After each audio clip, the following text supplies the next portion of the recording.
Well, Goldust, he had his well, I guess that wasn't out of nowhere, but Goldust had his stuttering gimmick where he, Wasn't he he got shocked. electrocuted or something? Yeah, he was electrocuted and then he had the stutter. That stutter Or kind of came and went though. yeah, well, it was kind of like a hybrid between stutter and Tourette's. Yeah. Yeah, like oh man. Speaking of Tourette's, also, I'm still going off another side tangent. When we did our wrestling deal, my brother actually did a Tourette's gimmick, and he would referee matches, and he would like count one, two, and then stop and go in the swearing tangent, and then he'd get up and be like, "Oh, I'm sorry, that's my Tourette's." It was amazing. Anyway, we need narcolepsy. Continue. Oh man, I'm completely lost at this point. But yeah, Uh, narcolepsy would be a funny gimmick. Um, yeah, I don't even know what we were talking about. oh, I mentioned Hulk Hogan saying that Sting can go for the title, or Oh yeah, at yeah. least I interpreted it that way. I'm not sure if that's actually the case or if it's just going to be a fighter, however, like you said. But Well, I'm pretty sure it's what he said, but like I said, I don't know if that was just him kind of accidentally messing it up or what that was. Because he also said you're going to be fighting him this week, and then Sting came out and they started fighting, and I'm like, oh, okay, so we're getting a surprise main event, and then it just went off the air. that's weird. Yeah, so I'm like, oh, okay, so he must not have meant this week. He must have meant next week. Like, I don't know. Do they do live every week, or do they do like live and then a taping and then live and then taping?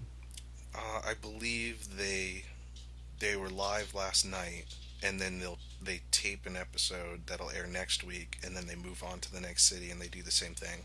All right, that was probably a slip then, because I don't know how many times someone would come out on Raw back when they were doing alternating between live and taped shows, like during the whole Monday Night Wars thing, and like Steve Austin would say, "Oh, I'm gonna whip your ass here tonight," Yeah. at the very end, and or like they used to record SmackDown on Tuesdays.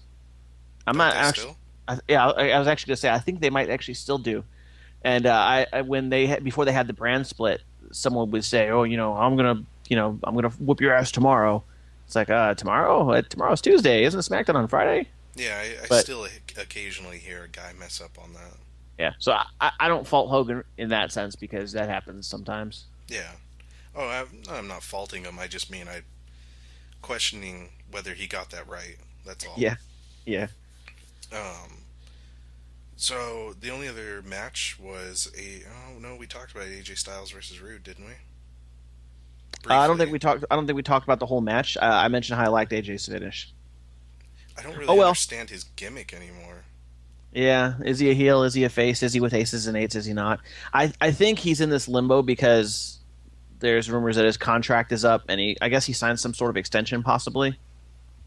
Did he like his promo? I guess we should go to that. Like his promo last night, I felt like it was going in a good way, or going towards a good place for a little while there when he was kind of getting pissed off about how he's kind of been the go-to guy for the longest time, like basically for the entire time the company's been around. Which is true. But at the same time, like he's constantly getting side like with crap gimmicks, like Which is true. yeah. Well, and that's what I mean. Like I felt like that promo was going towards a good place where I'm like, all right, cool, this works. Like this is a pissed off AJ Styles that he's not with anybody, and he's just sick and damn tired of being the go-to guy that gets shit on all the time. Yeah. But then it kind of towards the end he started talking about how he likes being the go-to guy and putting the company on his back, and I'm like, well, now I'm just confused. Like, are you pissed or are you going back to just being normal AJ Styles? Because honestly, I'd rather he just stick with what he's been doing. Yeah. I don't know. Like, I honestly I don't know if they're sure what they want to do with him because It's probably the contract thing, yeah. which, I mean, I know I've told you before, I don't see any possibility of them letting him go. Like, even if they have to cut a couple of guys, like really lower card guys or guys in like OVW, I just don't see them letting him go. Yeah, if I mean I'm not a I'm not a business guy or a booker guy here or anything like that, of course, obviously, but had I been in the situation where I was in charge of all these contracts and things of that sort. There's four guys that I definitely would not let go under any circumstance if I was, the higher offices at TNA. That would be um, Samoa Joe, AJ Styles, Kurt Angle, and Jeff Hardy. And Yeah. I don't necessarily like Kurt Angle and Jeff Hardy, but like they're their biggest non-homegrown guys. And as much as I hate to say it, they kind of bring legitimacy to the company. I definitely wouldn't put them in a position where they were like the face of the company because of all their legal troubles. But like, no matter what they do, Angle and Hardy, no matter what they do, like they come back and then it's like everything's forgotten. So obviously, there's some kind of investment with those guys and all their previous junk they had before. I wouldn't let go of those two. Samoa Joe and AJ Styles are probably like, well, I don't know if you want to consider Samoa Joe a homegrown talent because he kind of made his name in Ring of Honor, Yeah. but Samoa Joe can have a pretty decent match with just about anybody in my opinion, and he's also like a larger guy, not large as in like popularity, but like he's a bigger guy. I mean, sure, people make fun of him because he's been getting kind of fatter compared to before, but Samoa Joe could still go in my opinion. And then of course AJ Styles is their only really homegrown guy who's still around who hasn't. I mean, even with all the crap that they've done with him and something, surprisingly, he's still as popular as he's always been, and he seems to never not be as popular. Yeah, even So when he they'd be gets saddled with like the worst gimmicks, or like he has to be Kurt Angle's, little fawning boy that runs around after him, or oh look, Ric Flair comes in, so now he's gonna be a little Nate. Like he always gets saddled with these crappy gimmicks, but people still like him. yeah, them letting AJ Styles go would be like WWE letting Shawn Michaels go during the Attitude Era. Like that would Yeah. be. And I hate to compare AJ Styles to Shawn Michaels. I hate it so much because so many people do. But doing that would be so foolish. Well, like I said, I can't really see it happening. I mean, if Oh they yeah. got to let go of a couple of guys that haven't been brought up, then yeah, Here's something. I don't know if you want to consider this a fantasy booking or a what if scenario, but what if he does go, and what if WWE picks him up? Do you think they'll make him name change, even though he's like so famous as his name? I guess they tried to make Punk change his name, but Paul Heyman pushed for it. However, WWE has another AJ already, and they don't like to let people run around that both have the same name.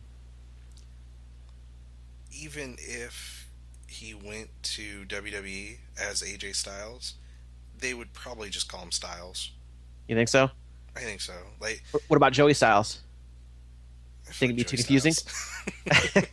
Well, I like Joey Styles. I'm just saying. I mean, though, it's they have two people in the company that has his name technically. Yeah, I mean, Joey Styles isn't on TV, so it shouldn't matter. I like Joey Styles too. I was just being dumb. No, I know. But no, I mean, I don't think it'd really be a problem. It probably would be changed though. I mean, I don't know what the hell they'd call him, like BJ Styles or something. I mean, No, you got to use the NXT name generator. They'd probably send him there first. He'd probably be something like, Lucky Skyler oh god, or or something like that. he would have. Oh god, honestly, I think if they were trying to do something like that, if you're picking up your competition, which I know everybody goes, oh, TNA's not competition, but whatever. They're on national TV every week, so they're competition. Uh, if you're picking up your competition's biggest homegrown talent, I would think you keep his name and everything intact. Oh yeah, And me personally, I'd get him on TV as soon as I possibly could. I wouldn't yeah, send him down to NXT or anything.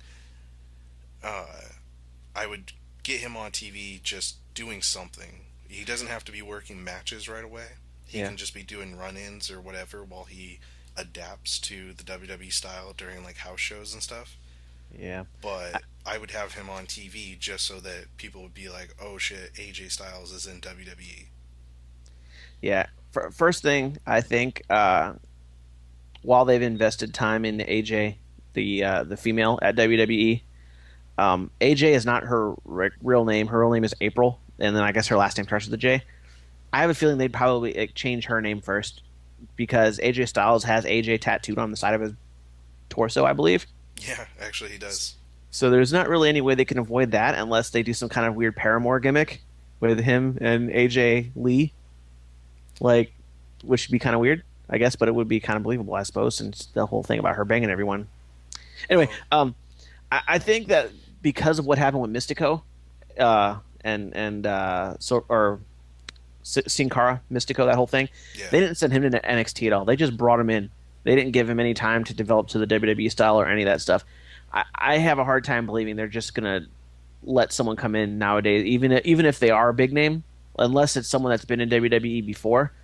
I think anybody that would be considered new blood, they're going to throw through NXT first, with the exception of Sting. If they find some way to get Sting, I don't think he'll go through NXT. I But think the problem though is that with Sin Cara or Mystico or whatever, he wrestled such a different style oh down yeah, in Mexico that when he came up and they just tossed him in, it was bad. I mean, it's still bad.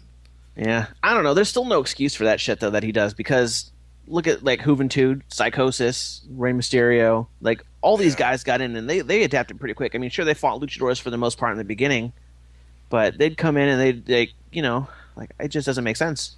Well, and you know, one of the things that kind of is annoying about Sin Cara is that, And Del Rio was a Mexican luchador before he came in.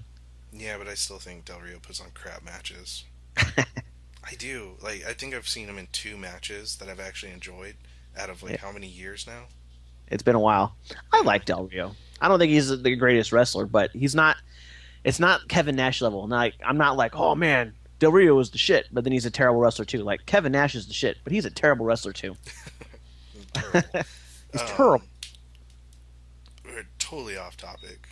Not even on TNA anymore. I just noticed that. I'm like, we're talking Yeah. about WWE now. Well, I was talking about bringing in AJ Styles, and would they change his name? That's true. I think one of the problems that, well, I don't want to say it's one of the problems because I think they did need to go on the road. But Yeah.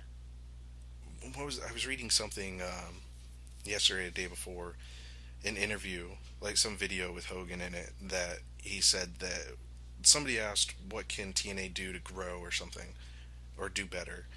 And Hogan said, "You need to give the keys to Eric, and we need um, the right resources or something like that." And then people are like, "Oh, F Hogan, you know, Bischoff's had charge, or they've been in charge since they came in. It hasn't done crap, and that's a slap in the face to Dixie Carter." And I'm like, "Yeah, but I mean, he's kind of right in the sense that there's no advertising for Impact Wrestling." Yeah, that's true. I mean, can you think of one commercial? Like, if I'm watching USA, seeing commercials like crazy. If I'm watching any NBC affiliate station, I'm seeing WWE commercials. Uh-huh. But on Spike, what are they owned by? Like Viacom or something? If I think so. if I'm watching any other affiliate of Spike, I don't see any promotion for Impact. And even on Spike TV, I don't even see a promotion for Impact. Oh I see yeah. them for Bellator, but I don't see anything for Impact. Which boggles my mind because I'm like, if Impact is your number one rated show, wouldn't you want to grow that thing? Maybe even split off a second show by now? You'd think so. Yeah. It looks like Spike is owned by Viacom, like you said. Some of the other channels they own are the MTV channels and Nickelodeon. Yeah. They also have what else here? I'm scrolling through a list. And I don't want to go through an entire list, but yeah, they own like MTV and Nickelodeon and stuff like that. So it's a big umbrella of channels that they're a part of. But they couldn't go ahead and get like some kind of commercial running on MTV during whatever the hell popular show is on MTV now. Yeah, they can get them put on the fucking Kids Choice Awards on Nickelodeon or some shit. Like they always have WWE guys. Like you always see John Cena on the Kids Choice Awards. Yeah, You know, why the hell isn't Jeff Hardy? Like, I mean, most of his yeah, fans are kids. Like, why the hell isn't he on the Kids Choice Awards or something? Or yeah. They need to start doing shit like that. And I find it weird that it's not going either. and it kind of bothers me. Like, people are so against Hogan and Bischoff for I am.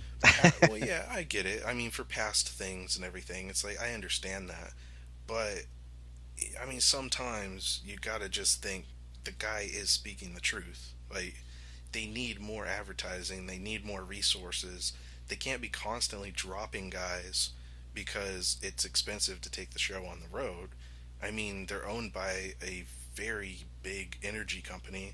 you would think that they could subsidize some kind of funding for TNA as far as like keeping guys on the roster so they're not having to drop guys left and right just to I keep somebody else on the roster. I think they're dropping the wrong guys. Like, man, how bad would it feel to be the people that were released before Brooke Hogan was released? Oh, Like, that would suck. yeah, I mean, obviously, SoCal Val really didn't, commit anything to the company except taking people's robes to the back. Cool, you don't really need her. You can have a fucking grip do that, or I don't even know. You don't really need you have someone on the payroll to exclusively do that. You know what I'm saying? Yeah. Well, I mean, maybe she did more with the company. I see occasionally she has photo shoots on TNA's website, but that's it, really, as far as I know. is that worth keeping someone around for, though? Exactly. Hogan needs to definitely not be there. Sure, they needed someone that's going to be, a big popular person that's going to promote them, but like Hogan's doing these media appearances and doesn't even say a thing about TNA, so it's worthless. He can't work in the ring. He cuts terrible promos now. Hogan needs to go. Bischoff, I mean, I'm in two minds about that. They kind of really should get rid of Bischoff, but on the other hand, if they put Bischoff in charge and didn't keep any of those fucking cronies around, there's a chance he could do something. But like the NWO thing that got him where he was, like that was just all the stars aligning right. They had the right guys at the right time in the in the wrestling industry. He had the right amount of funding, but even so, after like what a year, it kind of grew stale because it was getting overproduced. They had jobbers in the group, and Yeah. it was just a big disaster. So I think Bischoff got lucky with the whole NWO thing, and that's like his only success story, pretty much. So I'm still kind of shady on that. Although he is a marketing guy, he did help with, well, this is not a good thing. He did help with AWA in their dying days. They still died, but I mean, he wasn't like in charge. He was a marketing guy in that time, and then I guess an announcer. But what they need to do is have one guy in charge of what's going on. They need to get rid of people who are useless, such as Hulk Hogan. Obviously, Bischoff has some use there. Hogan has no use, in my opinion. If they need a guy who's got a big name to promote the company, I mean, let Kurt Angle get his shit better and use him. Not only was he a pro wrestling champion, but he's an Olympic champion. Yeah. So that kind of brings legitimacy to the whole thing.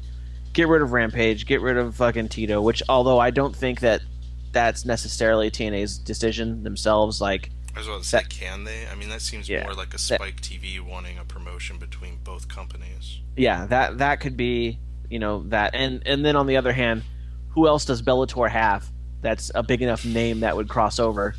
No one really. I mean, And King Mo still hasn't done anything either, so. they need to get rid of him. I don't even know who the hell he is. He did two things. He came in wearing a crown and a cape, like when they introduced him. Wow. And then, like, 6 months or something later, he was an enforcer in the James Storm's Bobby Roode match, like the grudge match at Bound for Glory. hmm And he was horrible as the enforcer. But I understand, like, their whole reasoning and all that. It's just, it's not great. Like, Has he done more than former TNA tag team champion Pac-Man Jones, oh god. who never had a match, even though he Uh, was the tag team champion somehow? I would at least say that Pac-Man Jones did more just because at least he was there. Like King Mo doesn't do anything. He's Yeah, just in Bellator. that's another waste. They need to get rid of King Mo. I mean, like I said, I understand like Rampage and Tito have crossover, appeal. They're kind of pop culture stars, and I use that term loosely. Yeah. But like, Tito more than Rampage, I would say, because at least I knew who the hell Tito Ortiz was just from his UFC days. yeah, they've both been in movies. Rampage actually hosted Raw on one of those guest host debacles. Did he?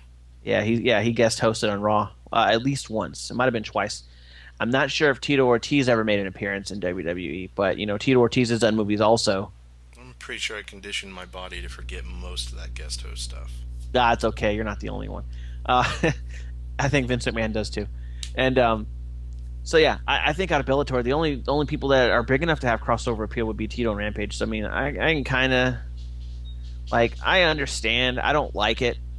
I mean, the Well, it's only not people working either. Like, I mean, that's the other thing you gotta think of is it doesn't work. Like, for whatever crossover appeal they think that it's doing, Bellator fans aren't tuning in to Impact. Impact fans aren't tuning in to Bellator.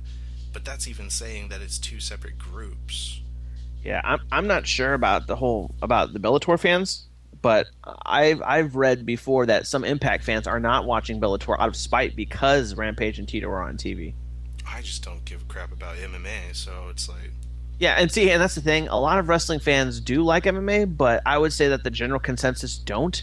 yeah. Like it's because a lot of pro wrestling fans find MMA to be too boring because that's the problem is legit fighting is kind of boring because you're not they're not putting on an entertaining show. You don't see fucking two boxers putting on high spots and stuff. So Well, it's the same thing as like if I'm watching wrestling and it's I don't know, let's say a no disqualification match, and then the wrestlers go into the audience and they just start punching each other nonstop. yeah, That's boring as hell to me. Like right. it might be exciting for the people in the audience because the wrestlers are right next to them, but Yeah. for me as a home viewer, I'm watching it thinking this is boring. Like, See, I'm a really big ECW fan, and I thought that too. In ECW's early days, they do a lot of the crowd brawls, and I was like, okay, where's the wrestling? right, because So- it's despite what people that just hate wrestling want to say, it's not about watching a well. We know that it's choreographed and fake or whatever you want to call it, but it's you just can as fake as acting. yeah, it's still the same thing as like if I'm watching an action movie and I watch a choreographed fight in an action movie and I say, "Damn, that was awesome." Right. It's the same thing. Like I'm tuning in to watch a choreographed fight that's awesome, not fake punches that are clearly not landing. Like Shane McMahon shadow punching, you know. So I don't know. I mean, it's just the I don't think the crossover appeal is really there. Like I mean, No. Brock Lesnar hasn't exactly pulled in, giant UFC crowds over to WWE. Yeah, no, UFC people don't care. It's the old fans that are like, oh, Lesnar's back. Yeah, Yeah, that's it. and that's the thing is like I mean, people are like, "Oh, Brock Lesnar is going to bring in tons of new fans," and he hasn't. No. So, It also doesn't help that he's only on TV once every 8 months. yeah, and you don't ever know when he's actually going to be back. He just kind of pops up, and then it's like, "Oh yeah, Brock Lesnar was on TV last night."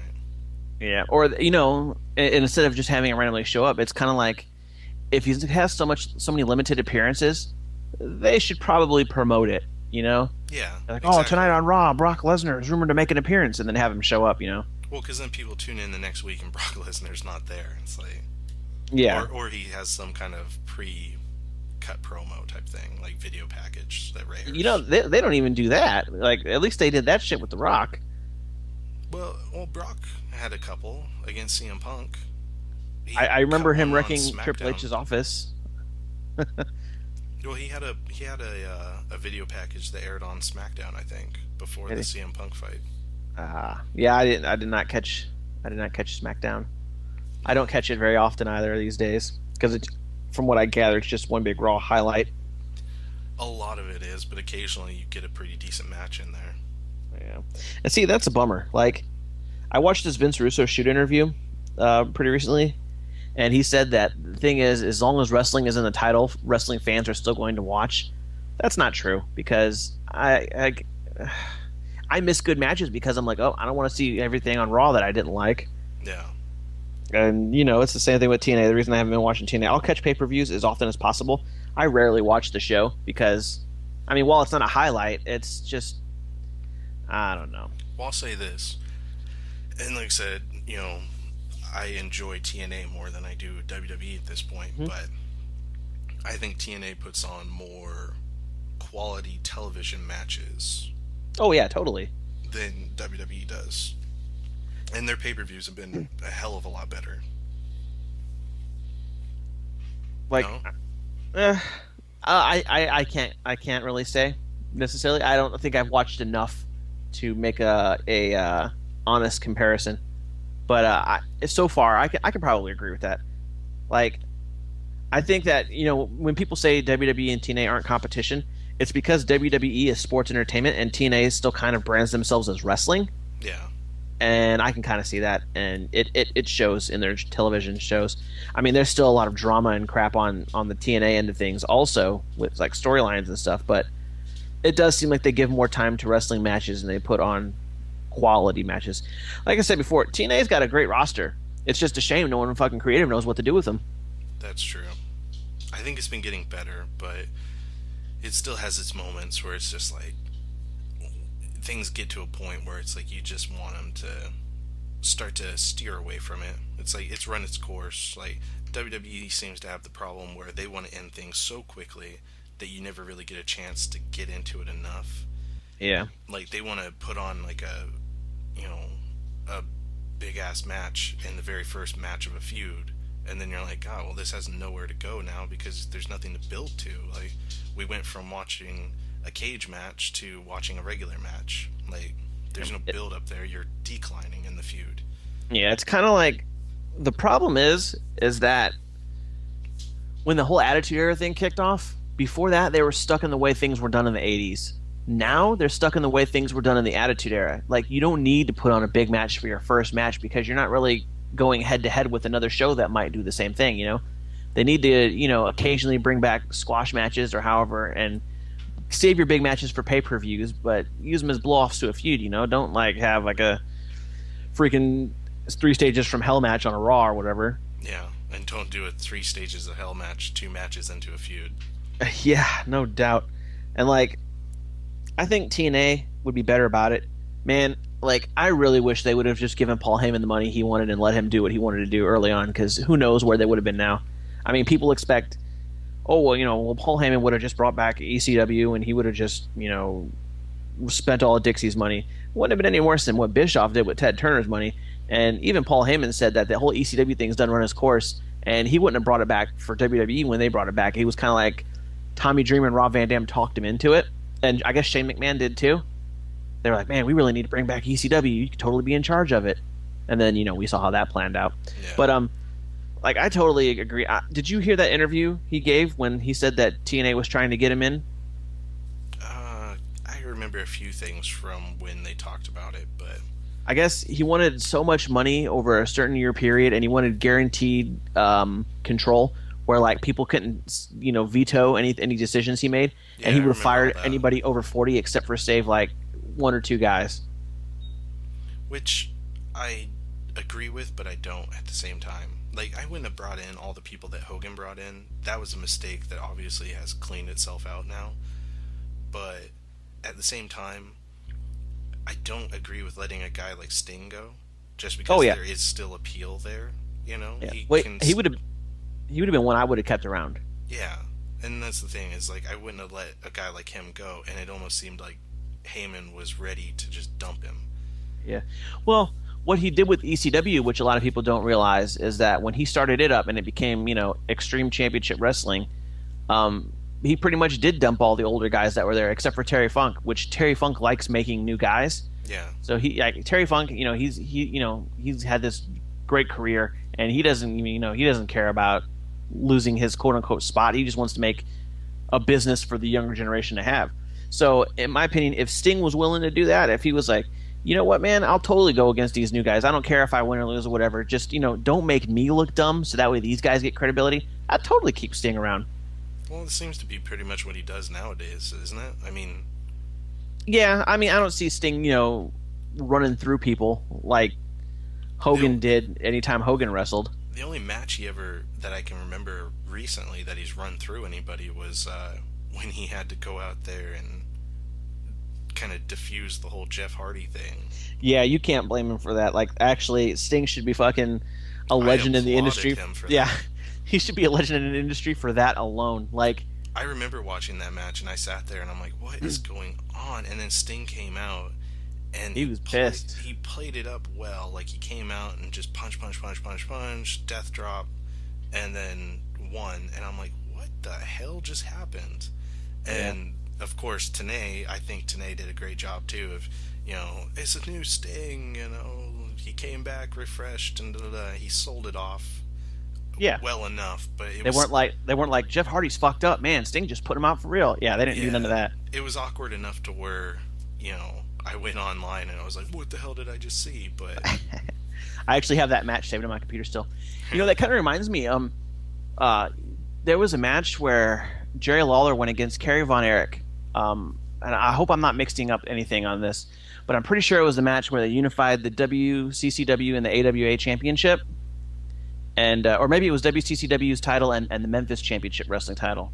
But because like Jerry Lawler, a lot of people don't realize was an undisputed champion at one point. Like he was like the champion, like three feds all in one.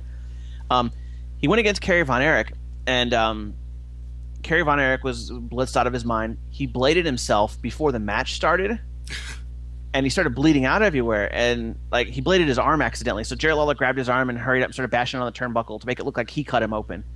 So they're going and they're having their match, and then he blades himself again, and he does it way too deep. So he puts the claw on Jerry Lawler, and I remember the referee because he has an Illinois outline on his shirt.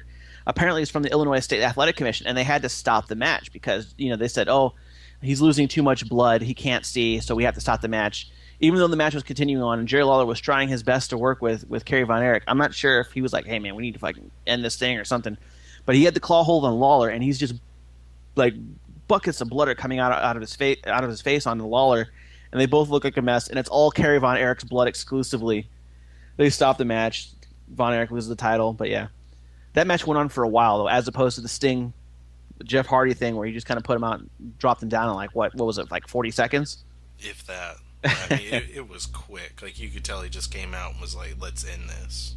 Yeah. Well, I think that's a good place to wind us down. We're going pretty much Off, about an hour here. off tangent also. Yeah, got into a few different things there. If you enjoyed the video, I'm probably going to be putting some Call of Duty gameplay up with this.